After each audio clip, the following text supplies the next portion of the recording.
Okay, this is my speech on the Salem witch trials with my 2 in-person audience members and a third right here on FaceTime. Okay, imagine being forced to choose between confessing to a crime you didn't commit to save your life or standing by the truth knowing it could lead to your death. This unfair choice defined the lives of over 150 people during the Salem witch trials of 1692. The Salem witch trials are a powerful example of how corrupted justice can lead to tragic consequences. Arthur Miller's The Crucible dramatizes these events and reveals the dangers of allowing fear to outweigh truth and fairness.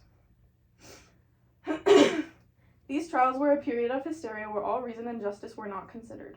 Reflecting on these events highlights the importance of upholding fairness and rationality even in times of uncertainty. We're going to go over the events leading up to the trials. We'll cover the trials themselves and the accused, and then we'll look over how events like this reflect fear's impact on justice and how the Crucible portrays this. In 1692, Salem was heavily influenced by Puritan beliefs that rooted from the Bible and that were characterized by strict moral codes. The article Society, Suspicion, and the Supernatural Behind the Salem Witch Trials by Devin Fraser in 2024 states, religious domination of Salem life espoused conformity and the supernatural as an explanation for negative events. This highlights religion's influence on people's ideals, encouraging them to blame the devil for their problems. Because of Puritan beliefs, people of Salem believed the devil was capable of influencing people, marking the idea of witchcraft as a likely threat.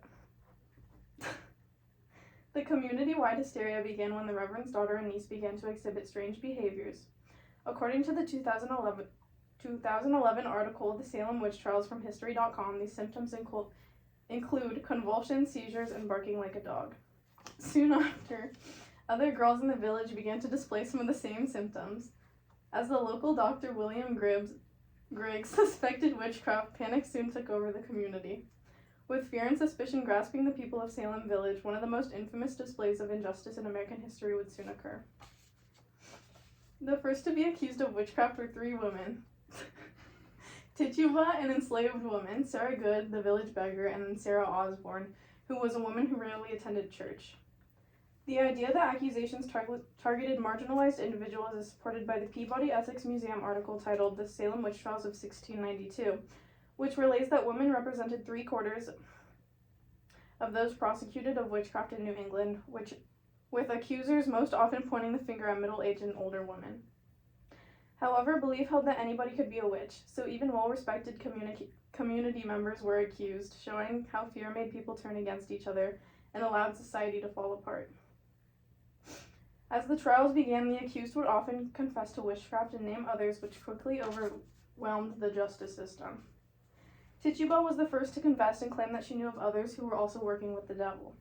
The 1969 Britannical article titled The Salem Witch Trials explains that those who confessed were spared the court's vengeance, owing to the Puritan belief that they would receive their punishment from God. Those who confessed did so to avoid being hanged, even though it meant lying and adding to the rising number of confessions and hysteria. Overall, about 150 people were accused of witchcraft and 19 died over the course of the Salem Witch Trials. 18 were hanged and 1 man was tortured to death. Those who were imprisoned had to live the rest of their lives in terrible conditions. These conditions were a result of logic and justice being replaced by sheer fear and panic.